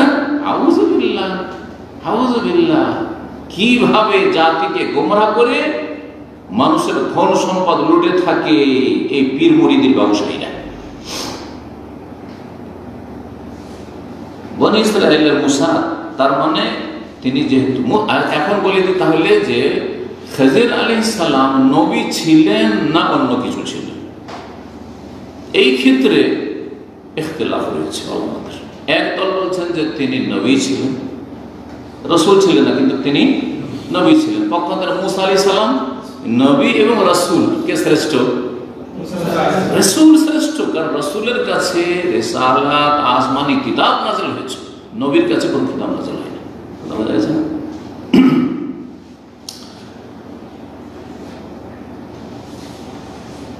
নবী ছিলেন। আর এক দল বলছেন না, তিনি নবী ছিলেন না, ওলি ছিলেন, ওলি ছিলেন। তো বিশেষ করে বিদআতপন্থীরা আর বিশেষ করে সুফিরা নবী স্বীকার না করে ওলি বানাবার চেষ্টা করে, যাতে করে তারাও খেজরের দল, খেজর আলাইহিস সালামের দল নিজেকে শামিল করে জাতিকে ধোঁকা দিয়ে, মুরিদানকে ধোঁকা দিয়ে ধর্ম ব্যবসা চালাতে পারে। ইন্না কাসীরাম মিনাল আহবারি ওয়ার রুহবান লা ইয়াকুলুনা আমওয়ালান নাস বিল বাতিল ওয়া ইয়াসুদ্দুনা আন সাবিলিল্লাহ। পীরদের সম্পর্কে, পুরোহিতদের সম্পর্কে, ভ্রান্ত ধর্মগুরুদের সম্পর্কে, দাল্লুন মুদিল্লুন যারা, তাদের সম্পর্কে সতর্ক সাবধান করেছেন সূরা তাওবাতে। আল্লাহ রাব্বুল আলামিন বলেছেন ইন্না কাসীরাম মিনাল আহবারি ওয়ার রুহবান, অনেক পুরোহিত রয়েছে, ধর্মগুরু রয়েছে, যারা লা ইয়াকুলুনা আমওয়ালান নাস বিল বাতিল, জনগণের ধন সম্পদকে ভক্ষণ করে, আত্মসাৎ করে, খেয়ে ফেলে, বিল বাতিল, অন্যায়ভাবে, বাতিল পন্থায়, হারাম উপায়। আচ্ছা, আরে আপনাদের পয়সা খেয়ে, আপনাদের নজরানা খেয়ে, আপনাদের বকশিস খেয়ে, এসব খেয়ে যদি হেদায়েত করতো তাও হইতো। ওয়ায়াসুদ্দুনা আন সাবিলিল্লাহ, আল্লাহর রাস্তায় চলতে বাধা দেয়, তাওহীদের পথে চলতে বাধা দেয়, সুন্নাহর পথে চলতে বাধা দেয়, শিরক বিদআত ধর্ম শিখায়, নিজের মানবরচিত তারা তরিকা শিখায়, 126 তরিকা শিখায়, কোরআনের তরিকা শিখায় না, হাদিসের তরিকা মুহাম্মাদিয়া শিখায় দেয়। ওয়ায়াসুদ্দুনা আন সাবিলিল্লাহ। আল্লাহু আকবার। পুরো চিত্র আল্লাহ তুলে ধরেছে, সতর্ক সাবধান করে দিচ্ছেন। সুতরাং কারো কাছে অজুহাত নেই। কোরআন নাযিল হওয়ার পরে, হাদিস থাকার পরে রাসূলুল্লাহ সাল্লাল্লাহু আলাইহি ওয়াসাল্লামের যে আমাদেরকে পীরেরা গোমরাহ করেছে, রব্বানা ইন্না আতানা সাদাতানা ওয়া কুবারানা ফাদাল্লুনা, আল্লাহ কি করব, এই বড়দের, বুজুর্গদের, আকাবেরদের আমরা, পীরদের আমরা আনুগত্য করেছিলাম, আর এরা আমাদেরকে ফাদাল্লুনা সাবিল, আমাদের পথভ্রষ্ট করেছে। আল্লাহ পথভ্রষ্ট করেছে, আমার বোকা ছিল, তোমাদের বিবেক ছিল না, কাণ্ডজ্ঞান ছিল না। আরো দরখাস্ত করে, আল্লাহ ওরা যখন গুমরাহ করেছে আমরা তো জাহান্নামে যাবো, তো ওরা আল্লাহ আমাদের চাইতে ডবল শাস্তি দাও। রব্বানা আতিহিম যায়ফাইন মিনাল আযাব ওয়াল আনহুম লানান কাবীরা, ডবল আযাব দাও আল্লাহ, কারণ ওরা নিজেরা গুমরাহ, আমাদের গুমরাহ করেছে, আর তাদের উপর মহা অভিসম্পাত করো, লানত করো, বড় লানত করো তাদের উপর। জি, যারা আজকে ভক্ত হয়ে ঘুরে বেড়াচ্ছে পীরদের মুরিদান, তারা সেই দিন বলবে ওয়াল আনহুম লানান কাবীরা। ভালো করে শোনো, আল্লাহকে বলবে আল্লাহ তোমার রহমত থেকে এদের বঞ্চিত করো, এরা আমাদের কত কষ্ট করছে। সুতরাং অন্ধ ভক্তি করবেন না, কোরআন সুন্নাহর ভক্তি হইতে হবে, কোরআন সুন্নাহর ভালোবাসা হইতে হবে, কোরআন সুন্নাহর ভিত্তিতে কাউকে ভালোবাসবেন। যদি কাউকে ভালোবাসেন, আল্লাহর জন্য ভালোবাসবেন, আল্লাহ রাসূলের জন্য ভালোবাসবেন, আল্লাহর দ্বীনের জন্য ভালোবাসবেন।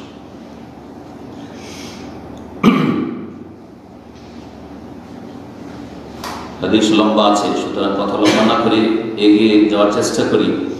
পেয়ে গেলেন এখন মুসা আলাইহিস সালাম খেজরকে।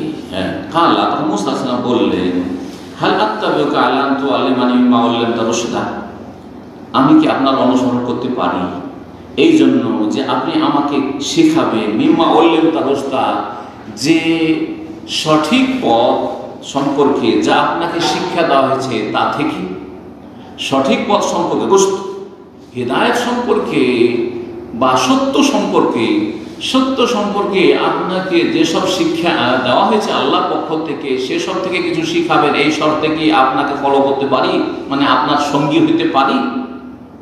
এখানে আদব শিখানো হয়েছে, ছাত্র ওস্তাদের সাথে কেমন আদবের খেয়াল রাখবে, এগুলো যদি এখন বলি তো কথা লম্বা হয়ে যাবে। সংক্ষেপে, হালাত লোক, ওস্তাদ আপনার কাছ থেকে কিছু শিখতে পারি, আপনার দার্সে আসতে পারি, আপনি আমাদের কিছু পড়াবেন। জি হ্যাঁ, হালাত থাকবো। জি, আর আজকে আজকাল মনে হচ্ছে যে ছাত্ররা এহসান করছে যে ইসলামী সেন্টারে আসছে, যাবো না সেন্টারে, একটু রাখবে কারোর সাথে যাবো না, ইসলামী সেন্টারের লোক ভালো না, ইসলামী সেন্টারের এই ভালো না, সে না না আসলে কি হলো? হ্যাঁ, ইসলামী সেন্টার অথবা কোনো আলেম যে এলেম নিয়ে বসে আছে সে হচ্ছে একটা সাগরের মতো বা একটা নদীর মতো। নদী কোনোদিন আপনাকে ডাকবে যে পানি খেয়ে যান? হ্যাঁ, আপনার প্রয়োজনে পানি খান, না হলে নদী আপনার গতিতে চলতে আছে। কথা বোঝা গেছে কিনা? কি ক্ষতি করবেন নদীর? আপনি পানি না খেলে কোনো ক্ষতি করতে পারবেন না। আপনি যাবেন, পানির ঘাটে নামবেন, নদীর ঘাটে নামবেন, আর একজন নদীর ঘাটে নামবেন, আর অন্য কেউ আসবে এলেম শিখবে। বুঝতে পারছেন কিনা? সুতরাং নিয়ত তোর ইসলাহ জরুরি, নিয়ত ইখলাস জরুরি। আপনি লিল্লাহ শিখছেন, আপনি কারো এহসান করতে আসেন না, না ইসলামিক সেন্টার উপর আপনি এহসান করতে এসেছেন, না ইসলামিক সেন্টার কোনো দায়ীর এহসান করতে এসেছেন, না আমাদের দল বাড়াইতে এসেছেন, না, আপনি আপনার লাভে এসেছেন। আল্লাহ এহসান করেছেন যে তোমাকে তৌফিক দিয়েছেন, এই রাস্তা দেখিয়েছে। কি এহসান করেছে? আল্লাহর উপর এবং আল্লাহর দ্বীনের উপর, আল্লাহ রাসূলের উপর, আর কোনো আলেমের উপর।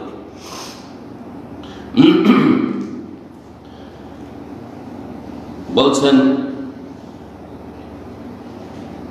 এইভাবে আদবের সাথে, অথচ মুসা আলাইহিস সালাম জানছে তোমরা আল্লাহু আকবার, হ্যাঁ আমার এত উম্মত রয়েছে, কোনো অহংকার নেই, হালাত বোকা, আপনাকে ফলো করতে পারি কি, আপনার সঙ্গী হইতে পারি কি, সাথে নেবেন? আল্লাহ বলছেন তখন খাজির আলাইহিস সালাম, ইন্নাকা লান তাসতাতিয়া মাইয়া সাবরা, আপনি নিঃসন্দেহে আমার সাথে ধৈর্য ধারণ করতে পারবেন না, ধৈর্য ধারণ করতে পারবেন না। ইয়া মুসা, কেন ধৈর্য ধারণ করতে পারবেন না? বলছেন হে মুসা শোনেন, ইন্নী আলা ইলমিন মিন ইলমিল্লাহ আল্লামানি, আমার কাছে এমন এলেম রয়েছে আল্লাহর এলেমের।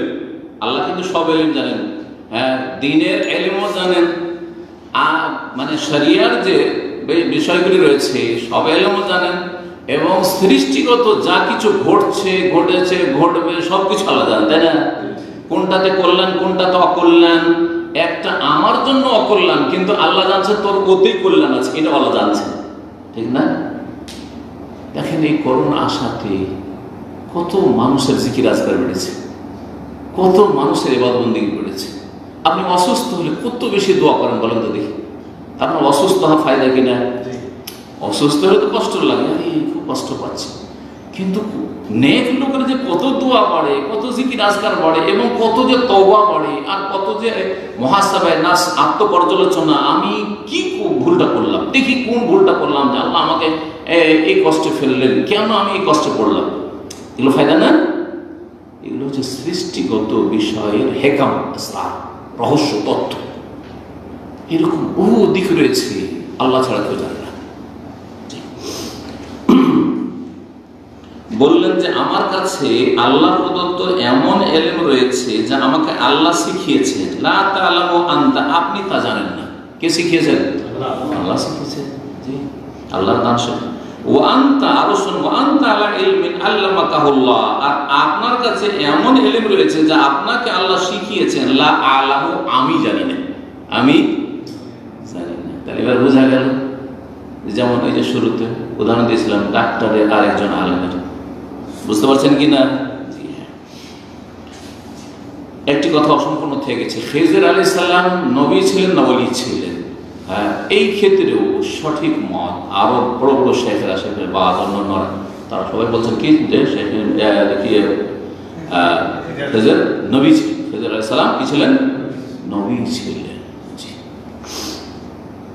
মাওলানা মওদুদী এক আজব মত, তৃতীয় মত পেশ করেছে, হ্যাঁ তাফহিমুল কোরআনে। আমি অনেকদিন আগে ছাত্র জীবনে পড়েছি, নবীও মানেনি, ওলিও মানেনি, বলছে ফেরেশতা ছিল বা অন্য কোনো মখলুক ছিল, এরকম কিছু। তো যাই হোক, সেগুলি ঠিক না, বরং খেজর আলাইহিস সালাম কি ছিলেন? নবী ছিলেন। কারণ নবী ছাড়া কাউকে সরাসরি আল্লাহ এলেম দান করবেন এর কোনো দলিল নেই। কথা বোঝা গেছে? কোনো দলিল নেই। নবী ছাড়া কাউকে আল্লাহর উপর স্পেশাল এলেম দিবেন অন্য কোনো সূত্র থেকে না, নবীকে ওহী করেন, নবীর কাছে ওহী, আর যার কাছে ওহী সে হচ্ছে নবী। বুঝতে পারছেন না? সুতরাং তিনি নবী ছিলেন। এই মতটি বেশি শক্তিশালী। সবর করতে পারবেন না আপনি বললেন। তারপরে বলছেন কালা সাতাজাদু ইনশাআল্লাহু সাবিরান, আমাকে ইনশাআল্লাহ আপনি ধৈর্য ধারণকারী পাবেন, ওয়ালা আসি লাকা আমরা, আর আপনার কোন নির্দেশের কোন কাজের বিরুদ্ধাচরণ করব না। অঙ্গীকার করছেন কে? মুসা আলাইহিস সালাম। অহংকার মুক্ত কিনা? তাহলে ছাত্র হইলে অহংকার মুক্ত, যদিও আপনি বড় হন। যেমন আমার কাছে যদি একজন MBBS আসে, আর একজন ইঞ্জিনিয়ার আসে, আর একজন বড় প্রফেসর পড়াশোনার জন্য আসে, আর তার মধ্যে যদি অহংকার থাকে, শিখতে পারবে না? কখনো পারবে না। যার ফলে পারে না। এই গরিবদের সাথে আমাদের সাথে বসবো, অনেকে পারে না। এটা এই অহংকার মুক্ত না হওয়ার কারণে পারে না। বড় বড় বিজনেসম্যান এখানে পুঁজিপতি আছে, কোটিপতি এখানে আছে, বাঙালি কেন শিখতে পারে না? দিন থেকে বঞ্চিত। অহংকার, আমি এত বড় প্রভাবশালী, আমি এখানকার হচ্ছে বাঙালি কমিটির চেয়ারম্যান, অথবা আমি বাঙালি কমিটির বাংলাদেশ শেষ করলেন আমি অমুক আর তমুক, সুতরাং এখানে সাধারণভাবে বসবো, এটা তো আমাকে মানে না। যার ফলে আল্লাহ বঞ্চিত করেছে। অহংকার মানুষকে এলেম শেখায়, হেদায়েতে বাধা দেয়।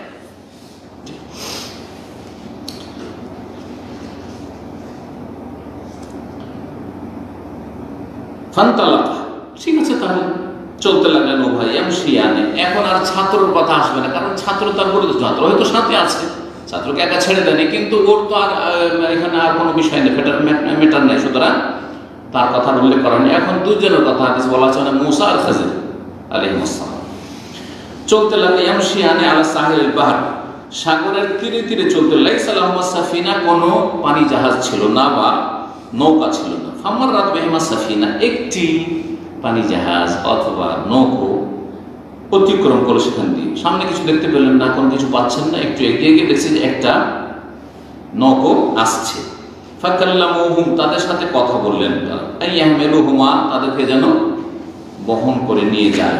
ফাউরিফাল খাযিরু, খাযিরকে তারা চিনতে পেরেছে। খাযিরকে তারা কি করেছে?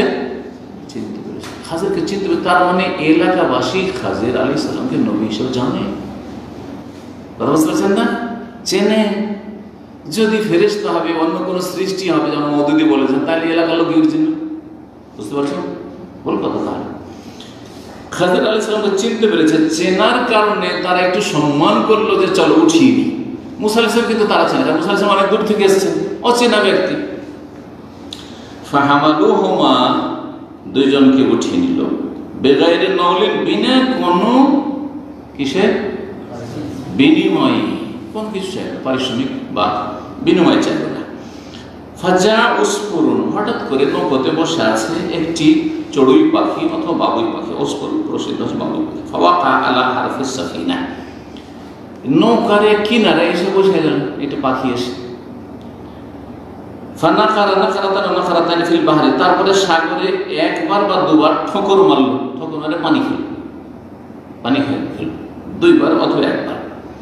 ফাকাল খাযির, তখন খাযির আলাইহিস সালাম বললেন, ইয়া মুসা, হে মুসা শুনেন, মা কানাকাসা ইলমু ইলমুকা মিন ইলমিল্লাহ ইল্লা কানাকারাতি হাযাল উসফুর ফিল বাহরি, আমাকে যতটা আল্লাহ জ্ঞান দিয়েছেন আর আপনাকে যতটা জ্ঞান দিয়েছেন, এই দুই জ্ঞান মিলিয়ে আল্লাহর এলেম থেকে কিছুই কমেনি।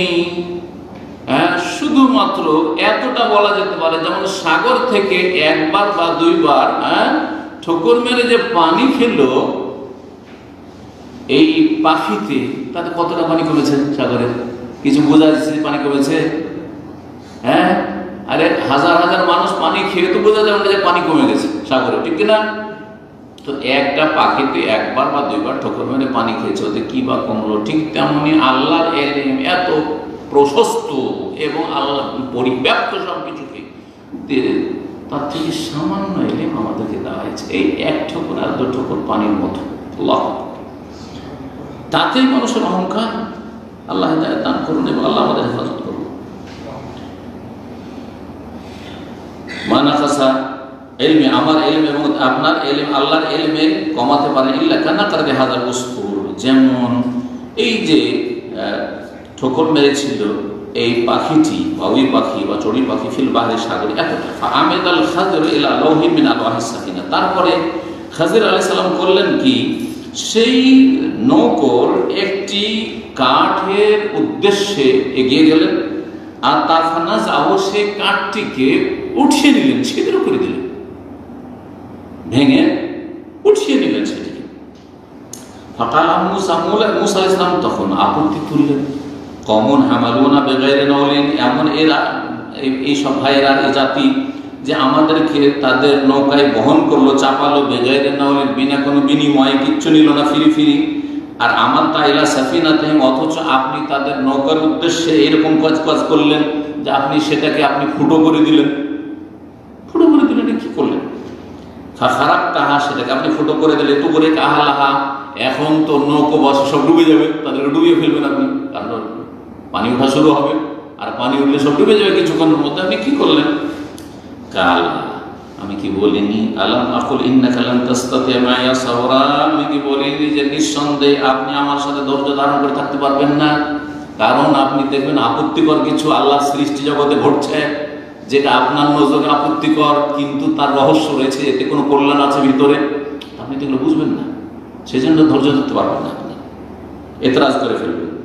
কাল আল্লাহ তো আখিযনি বিমা নাসিত, আমি ভুলে গেছি, আপনাকে যে বলেছি আমি কিছু জিজ্ঞেস করবো না, আর কোনো আপত্তি করবো না, ভুলে গেছি, সুতরাং আমাকে পাকড়াও করিয়েন না, হ্যাঁ ছেড়ে ক্ষমা করতে। ফাকানাতে বল, আমি মুসা নিয়েছি না, প্রথমবার এই আপত্তি তুললাম মুসা আলাইহিস সালাম ভুলে করেছে, ভুলবশত ভুলে গেছিলেন, সেই জন্য, না হলে আপত্তি করতেন না। ফান্তালাক, এখন দ্বিতীয় তিনটা ঘটনা শুধু ঘটেছে, তাই না? ফান্তালাক, ও ভাই চলতে ফাইদা গোলাম ইয়ালাহু মাল গিলমান, একজন বালক অন্যান্য অনেক বালকদের সাথে খেলাধুলা করছে, না বালক ছেলে। ফাআখাযাল খাদির বিরাসিহি, ওই বালকটি, একটি বালক যে কথা বললেন, ওই বালকটির মাথাটাকে ধরলেন ওপর থেকে, এরকম করে মাথার খুলিটাকে ধরলেন।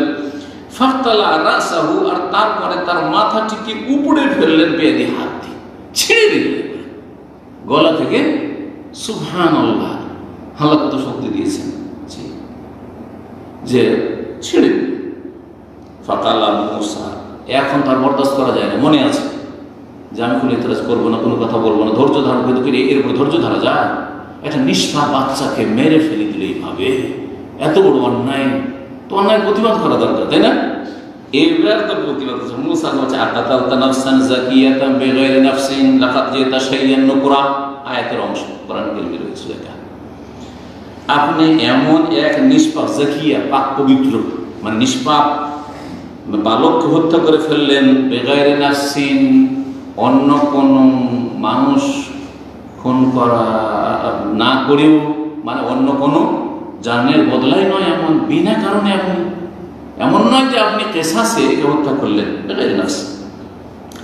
কালা, তখন বলছে আলাম আকুল্লাকা, 16 পারা শুরু হচ্ছে তার প্রথম আয়াত, আলাম আকুল্লাকা, হে মুসা আপনাকে কি বলিনি, আর শক্ত করে লাকা বাড়িয়ে দিলেন, আগেটাতে লাকা আছে, আলাম আকুল, এখানে আলাম আকুল লাকা, তোমাকে বলিনি কি ইন্নাকা লান তাসতাতি'a মা'িয়া সাবরা, আমার সাথে তুমি ধৈর্য ধারণ করতে পারবে না, এমন কিছু দেখবে অন্যায় মনে হবে, যার ফলে তুমি ধৈর্য ধারণ করতে পারবে না। কালা ইমাম সুফিয়ান ওখানে বলছেন ওয়াহাকাদ আউকাদু, এইটা বেশি শক্ত ছিল, এই যে আলাম আকুল লাকা, শক্ত করে।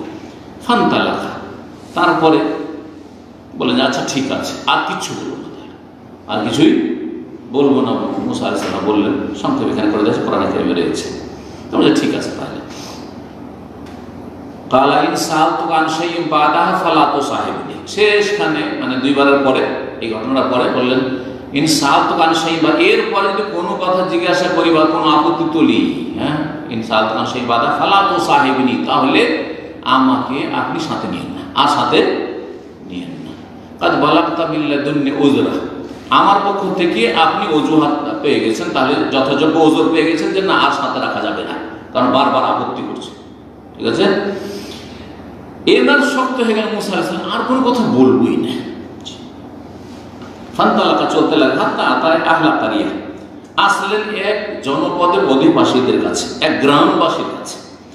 ইসতাতাম আহলা, ক্ষুধা লেগেছিল, দুইজনকে খিদে লেগেছে, ইস্তাতা দুইজনেই তাদের কাছে অন্ন বা খাবার, সহজ ভাষায় বলি, অন্য বললে অনেকের জন্য মুশকিল হবে, খাবার তলব করলেন যে আমাদের ক্ষুধা লেগেছে, খেতে দিন। তম থেকে ইস্তাতাম, খাবার চাইলেন। কিন্তু তারা আতিথ্য পরায়ণতায় অস্বীকার করল, অস্বীকৃতি জানাল, মেহমানদারি করতে অস্বীকার করল।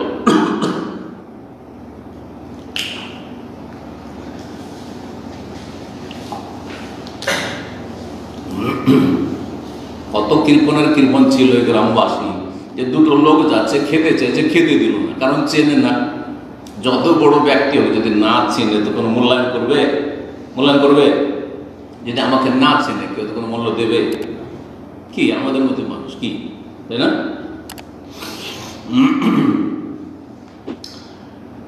খেতে দিল না, তাদের মেহমানদারি করলো না।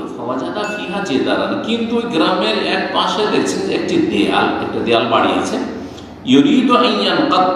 মানে সেটি ভেঙে পড়তে যাচ্ছে, দেয়ালটি ভেঙে পড়তে যাচ্ছে। কালাল খাজেরও বিয়াদিহি ফাকামা, খাজের আলাইহিস সালাম নিজ হাতে দেয়ালটিকে নির্মাণ করে দিলেন। সেটা কেমন ভাবে করলেন, সহজে করলেন আর না একটু মেহনত করলেন, সেটা বিস্তারিত কিছু বলা হয়নি। কালাল খাজের বিয়াদি, কালা মানে সাধারণত আশারা হয় আরবিতে, কিন্তু এখান থেকে নিশ্চিত বলা যাবে না, শুধু তার ইশারা ইঙ্গিত হয়ে গেছে।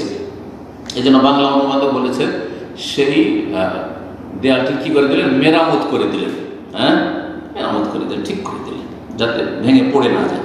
ফাঁকা সেটাকে সোজা করে দিলেন, বাঁকা হয়ে গেছিল, পড়তে যাচ্ছিল, সেটাকে সোজা করে দিলেন। আল্লাহ মুসা আলাইহিস সালাম চিন্তা করলেন যে এটা তো আর আপত্তি না, এটা একটা পরামর্শ। এবার কিন্তু আপত্তি না, পরামর্শ, যে আমাদেরকে প্রচন্ড খিদাও লেগেছে, আপনারও ক্ষুধা লেগেছে, আমরা খাইনি, আর এদের কাছে একটু খেতে চাইলাম তো খেতেও দিল না। আবার ওদের গ্রামের একটা দেওয়াল আমরা ঠিক করে দিলাম, তো দেওয়াল কিছু পারিশ্রমিক মানে যদি কিছু নিতাম তো কিছু তো খেতে পেতাম। হ্যাঁ, তো বলছেন যদি আপনি চাইতেন তো এর পারিশ্রমিক নিতে পারতেন, পারিশ্রমিক নিয়ে নিতেন, তো খাওয়া দাওয়া হইতো আমাদের, তাই না? খালা তখন খাজির আলাইহিস বলছেন, না হইল না কাজ, আপনি তো চুপ থাকতে পারলেন না। হাযা ফিরাকু বাইনি ওয়া বাইনিকা, এই হচ্ছে আমার এবং আপনার মাঝে পৃথকতা, এখন আপনি আমি জুদা, যান আপনি আপনার জায়গায় যান, আমি আমার জায়গায়, শেষ।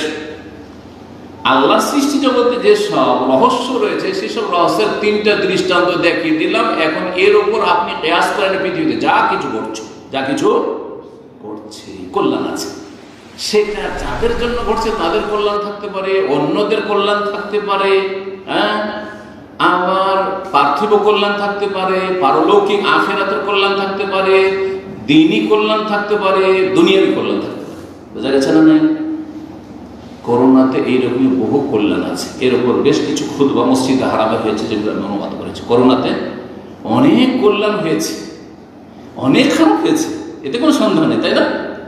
অর্থনৈতিক, শারীরিক, হ্যাঁ, মানসিক, আর পারিবারিক, কত রকমের, কত লোক মারা গেল, কত কি হইল, আর কত যে আর্থিক ধস নামলো মানুষের ব্যবসা বাণিজ্যে দুনিয়া, কিন্তু বহু কল্যাণ রয়েছে।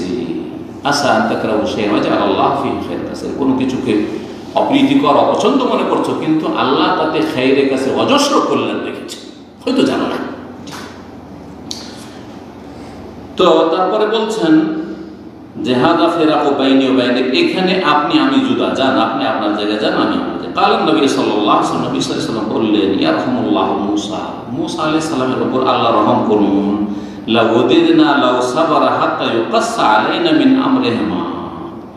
আমাদের জন্য কতই না ভালো হইতো, আমরা কত যে পছন্দ করতাম, কত যে ভালো হইতো। লাউ সাবারা, তিনি যদি আরো একটু ধৈর্য ধারণ করতেন আর চুপ থেকে যেতেন, হাত্তা ইউকাসসা আলাইনা মিন আমরিহিমা, তাহলে আরো অনেক ঘটনাবলী মুসা এবং খাজির আলাইহিস সালামের জানতে পারতাম, যে আরো কি কি হচ্ছে পৃথিবীতে, আল্লাহ সৃষ্টি জগতে কি কি যে রহস্য আছে, অনেক রহস্য আমরা জানতে পারতাম। কিন্তু তিনি তিনবার করে যখন এইরকম আপত্তি করলেন বা বললেন কিছু, তখন তাকে বলা হলো যে না, আর সুযোগ নেই, যান, এখন আপনার হয়ে গেছে, আর আমি আমার কাছে যাই, চলে গেলেন। এই ছিল হাদিস। তারপরে মুসা আলাইহিস সালামকে বলে দিলেন, 3টি রহস্য বলে দিয়েছেন। সেই কথাগুলি কোরআনে কারিমে যেহেতু আছে, এই হাদিসে আসেনি। কথা অনেক লম্বা হয়ে গেছে, সুতরাং আর লম্বা না করে ওই কথাগুলি সম্পর্কে শুধু সংক্ষেপে বলে দিই। কোরআনে কারিমে যে ভাষাগুলি আছে, প্রথমটাতে কি ছিল? কেন সেই পানি জাহাজটিকে অথবা নৌকোটিকে ফুটো করেছিলেন? কারণ খাজির জানছিলেন যে একজন জালেম রাজা শাসক আছে, তার প্রয়োজন আছে কিছু নৌকোর, কিছু জাহাজ বা নৌকোর প্রয়োজন রয়েছে। আর সে বেগার খাটা বুঝেন, ফ্রিতে, মাংনা, ফ্রিতে নিয়ে নিবে। আর এরা গরিব মানুষ, হ্যাঁ, কিছু দেবেন না, এদের নৌকাটিকে নিয়ে যাবে। তো ফোঁটা থাকলে আর নেবেন না, ফোঁটা থাকলে নেবেন না। আর ফোঁটা করেছে এখানে, কিছুক্ষণ পরে তো নেমে যাবো, সুতরাং ডুববেও না। যখন ওই জালেম শাসক দেখলো, বা জালেম শাসকের সেনাবাহিনীরা দেখলো যে এই নৌকা তো ছিদ্র হয়ে আছে, এই নৌকা তো আমাদের কাজ হবে না, নতুন নৌকা দরকার আমাদের, বেঁচে গেল কিন্তু, বাঁচলো না। জি, আল্লাহ যা করে, আল্লাহ যা করে মঙ্গলের জন্য করে, একটা কথা আছে না বাংলায়? জি,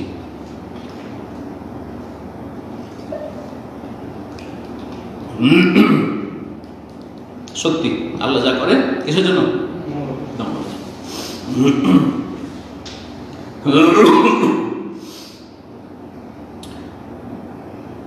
এই হয়ে গেল একটি ঘটনা, হাদিস শেষ হয়ে গেছে। দ্বিতীয় কি ছিল? বাচ্চাটা কেন হত্যা করেছিল? এই জন্য যে বাচ্চাটা বড় হলে এত খারাপ বাচ্চা যে এই ছেলেটি বাপ মার ওপর জুলম অত্যাচার করবে এবং বাপ মা চরম কষ্ট পাবে এই ছেলের কারণে, আগে মেরে দেবে। আর ওর বদলে আল্লাহ উত্তম বিকল্প দেবে না, দিয়েছিলেন। এই ছেলেকে মেরে দেওয়ার পরে আল্লাহ নেক সন্তান ওই বাপ মাকে দিয়েছিলেন আল্লাহ রাব্বুল আলামিন। এটা ভালো হলো না মন্দ হইল? ভালো হলো। বাহ্যিক তখন কষ্টকর, যার বাচ্চা মারা গেছে তার জন্য তো কষ্টকর, কিন্তু সে তো জানে না এই রহস্যের কথা। আমাদের দেশে যেসব ছেলেরা খারাপ হয়ে যায়, ছোটতে কত আদর যত্ন করে মানুষ করেছে, কিন্তু অনেক সময় বাপকে পিটায়, মাকে পিটায়, মাকে বাপকে বৃদ্ধাশ্রমে পাঠিয়ে দেয়। শুধু তাই নয়, বাপকে খুন করছে, মাকে খুন করছে না, বা চোর ডাকাত হয়ে যাচ্ছে, তখন বাপ মা কি বলে? আল্লাহ তুমি এরকম ছেলে কেন দিয়েছিল? আর না দিলেই বলেছিল, বলে না। আবার কখন বলে আল্লাহ এই ছেলে যদি কোথাও মরে যেত, ধ্বংস হয়ে যেত, আমি খুশি হতাম, বলে না। মানুষ গায়েব জানে ওই ছেলে যদি নাবালক অবস্থা মারা যেত কত কষ্ট পেত, কিন্তু আজকে বলছে মরে গেলে ভালো ছিল, না জন্মিলে ভালো ছিল। তৃতীয় বিষয় কি?